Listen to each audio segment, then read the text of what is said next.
जिसकी जितनी हिस्सेदारी उसकी अपनी भागीदारी। ये नारा, ये स्लोगन राजद नहीं दिया है। योग्यता के कम होने का क्या चार्ज लगाते हैं? ये भारतीय जनता पार्टी का कोरा आरोप है, उस आरोप में कोई दम नहीं। एनडीए ये दावा कर रही है सर कि दिल्ली तो हम फतेह कर ही चुके हैं, अब बिहार की बारी है, बिहार में भी हमारी भारी मतों में जीत होगी। तो राजद का प्रोस्पेक्ट कल भी बड़ा था, आज भी बड़ा है। हमारी लड़ाई है, हमारे तेजस्वी प्रसाद यादव का नेतृत्व में एक नौजवानों का भरोसा है। कम पढ़े लिखे का डिग्री का कोई मतलब नहीं है। मतलब यह है कि वो आदमी राजनीतिक रूप से पूरी सक्षमता रखता है कि नहीं रखता है। देखिए, बिहार विधानसभा चुनाव का हलचल तेज हो उठा है। हालांकि अभी तिथि निर्धारित नहीं हुई है, लेकिन सभी पार्टियां जो है जुट चुकी है तैयारियां में। ऐसे में बातचीत करने के लिए हमारे साथ मौजूद है बेगूसराय से पूर्व एमएलसी हैं आरजेडी के और वर्तमान में राज्य निर्वाचन पदाधिकारी हैं आरजेडी के। उनसे बातचीत करेंगे कि इस बार की रणनीति कैसी होने वाली है। पहले तो सर बहुत बहुत स्वागत है। बहुत धन्यवाद आपका भी।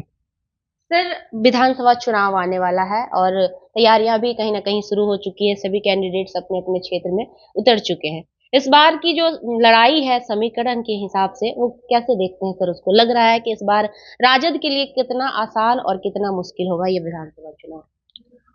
देखिए, लड़ाई तो दो गठबंधनों के बीच में होगी जी। और राजद उसमें अपने गठबंधन की बड़ी पार्टी है। जी। तो राजद का प्रोस्पेक्ट कल भी बड़ा था, आज भी बड़ा है। लेकिन बेहतर अंडरस्टैंडिंग बना के अपने गठबंधन में चुनाव लड़ा जाएगा। तो इस बार जो महागठबंधन है जी। वो एक बड़े लीड से आगे बढ़ेगा। अच्छा। उसको मेजोरिटी ही नहीं बल्कि एक कंफर्टेबल मेजोरिटी राज्य में मिलेगी। ऐसे रणनीति का निर्माण यहाँ पर किया जाएगा। अभी पार्टियों के बीच में बैठकें नहीं हुई हैं, होंगी तो उसमें सारे रणनीति को तय किया जाएगा, जो अभी मीडिया या किसी को बताया नहीं जा सकता, चूंकि उस पर अभी कोई चर्चा हो नहीं रही है। लेकिन महागठबंधन एक बड़े लीड के साथ आगे रहेगा। इस राज्य में हमारी लड़ाई है, हमारे तेजस्वी प्रसाद यादव का नेतृत्व में एक नौजवानों का भरोसा है, बेरोजगार नौजवानों का भरोसा है, राज्य में सत्ता परिवर्तन की चाहत रखने वाले लोगों का भरोसा है। इसलिए इस बार बिहार में सीन दूसरा रहेगा। एनडीए ये दावा कर रही है सर कि दिल्ली तो हम फतेह कर ही चुके हैं, अब बिहार की बारी है, बिहार में भी हमारी भारी मतों में जीत होगी। ये तो दावा अपना अपना करते हैं लोग। ये दावा तो वो कर ही सकते हैं, कर ही रहे हैं। हर पार्टी अपना दावा करती है, इसमें कोई बहुत हर्ज की बात नहीं है। अब रह गया सवाल के चुनाव के असल जो नतीजे हैं, वो तो अभी समय है ना उसके लिए, उसका इंतजार करना चाहिए। तेजस्वी यादव पर कई सारे आरोप लगते हैं कि तेजस्वी यादव अभी मैच्योर्ड नहीं है, बहुत ज्यादा पढ़े लिखे नहीं है और नीतीश कुमार के सामने तेजस्वी अभी टिकने वाले नहीं है। क्या सोचते हैं? ये गलतफहमी के लोग शिकार हैं। तेजस्वी यादव ने बड़े मैच्योर्ड नेतृत्व का परिचय दिया है। नेता भी प्रतिपक्ष रहते हुए सदन के परफॉर्मेंस से कोई भी जज कर सकता है कि तेजस्वी प्रसाद यादव एक मैच्योर, एक शिक्षित, कम पढ़े लिखे का डिग्री का कोई मतलब नहीं है। मतलब यह है कि वो आदमी राजनीतिक रूप से पूरी सक्षमता रखता है कि नहीं रखता है। तो जब लालू प्रसाद यादव के बेटा है तेजस्वी प्रसाद यादव, और फिर उनकी अपनी मूवमेंट है, अपनी गति है और अपनी मेहनत है, जिसके भरोसे आज विपक्ष चल रहा है, तो स्वाभाविक है कि उसमें मैच्योरिटी का पूरा पूरा होना बिल्कुल वाजिब है, होना चाहिए मैच्योरिटी। जब भी बात की जाती है आरजेडी के सत्ता में लाने की, तो एनडीए पक्ष के जो लोग हैं वो 2005 से पहले की चीजें याद दिलाते हैं। आप वरिष्ठ नेता हैं और बहुत लंबे समय से सर आप राजनीति में जुड़े हुए हैं, तो लोग कहते हैं कि 2005 से पहले बिहार का स्थिति काफी बुरा था, जंगल राज थे, बहुत तरह की डीलिंग्स होती थी एक अन्य मार्ग में। हाल ही में जो एमएलसी हैं, प्रवक्ता हैं, उन्होंने आरोप लगाया है आरजेडी पर और लालू प्रसाद यादव पर। एक कोई भी स्लोगन एक ही बार दिया जा सकता है। ये जो भारतीय जनता पार्टी और नीतीश कुमार का गठजोड़ है, ये बस आज से नहीं 20 साल 25 साल से एक ही बात रट रहे हैं। उनके रटने से जनता अब उब चुकी है।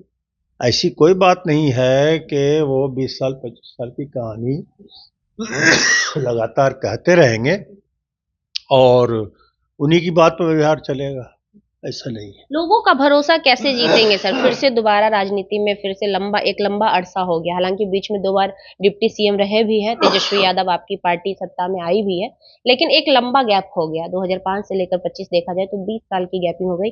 कैसे लोगों को कन्विंस कर पाएंगे? और समीकरण की जब बात आती है तो ये भी कहा जाता है कि महागठबंधन के पास समीकरण भी नहीं है।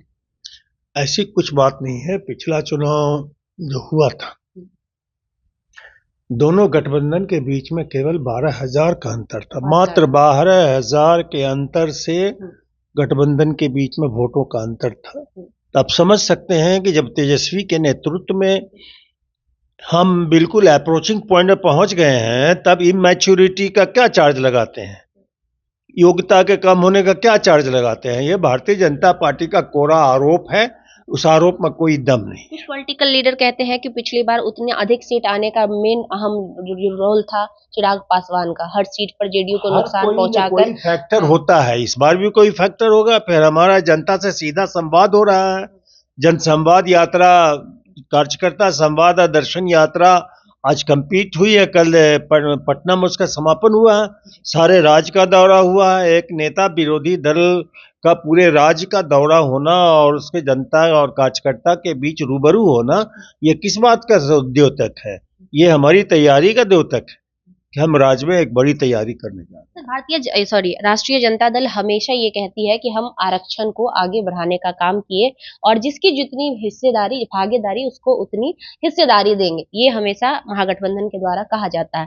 तो क्या बिहार विधानसभा चुनाव में भी सभी लोगों की हिस्सेदारी बराबरी से मिलेगी? अगर सीटों की बात हो तब भी, और या फिर और कहीं भी जगह की बात हो तब भी? जिसकी जितनी हिस्सेदारी उसकी उतनी भागीदारी, ये नारा, ये स्लोगन राजद नहीं दिया है। तो स्वाभाविक है जो अपनी अकॉर्डिंग डिमांड के तहत उसको एडजस्ट किया जाएगा। ऐसा नारा तो राजद ही ने पहली बार दिया, किसी ने नहीं दिया है नारा। तो फिर उस पे खरे उतरेंगे सर? हाँ बिल्कुल, हमारी पूरी तैयारी है कि हम हर समाज को उसका प्रतिनिधित्व देंगे, उसको हिस्सेदारी देंगे और राज सत्ता में उसको शामिल कराएंगे। सर एक आखिरी सवाल, युवाओं में थोड़ी सी नाराजगी दिख रही है। युवाओं का कहना है कि हर पार्टी ये कहती है कि हम जो है युवा की पार्टी है, युवाओं को लेकर चलते हैं, लेकिन जब टिकट देने की बात आती है और जब चुनाव लड़ाने की बात आती है तो एडल्ट और बुजुर्गों का सिलेक्शन किया जाता है। क्या युवाओं को उसकी भागीदारी मिलेगी? क्या युवा हमेशा झंडा ही ढोएंगे? जब युवा हमारा नेतृत्व है तो स्वाभाविक है युवा की भागीदारी बढ़ेगी। तेजस्वी प्रसाद यादव तो युवा है ना जी, अभी सबसे युवा हमारे नेतृत्व है, राजद का नेतृत्व सबसे युवा है, तो उस हिसाब से युवा भागीदारी तो बढ़ेगी। ये साधारण सी बात है जो हर कोई समझ सकता है कि जब नेतृत्व ही युवा का है तो युवा की भागीदारी बढ़ेगी। बहुत बहुत धन्यवाद सर, शुक्रिया। तो देखिए हमारे साथ बातचीत कर रहे थे तनवीर हसन, जो कि वर्तमान में आरजेडी के कह लीजिए या महागठबंधन के कह लीजिए निर्वाचन आयोग के पदाधिकारी बनाए गए हैं, और इन्होंने कहा कि इस बार हर चीजों का ख्याल रखा जाएगा। बाकी इस बार हमारी पार्टी जो है बहुमत के साथ जीत हासिल करेगी और हमारी सरकार आएगी। देखना दिलचस्प होगा कि क्या वाकई बिहार विधानसभा चुनाव में इस बार महागठबंधन जीत पाती है, क्योंकि पिछली बार जीतते जीतते महागठबंधन रह गई थी। बाकी क्या कुछ होता है सभी रिपोर्ट हम आपको अपने चैनल के माध्यम से दिखाएंगे। बने रहिए हमारे साथ। फिलहाल आप लाइव लॉन्ग न्यूज देख रहे थे। मेरा नाम खुशबू रॉय है। बहुत बहुत धन्यवाद।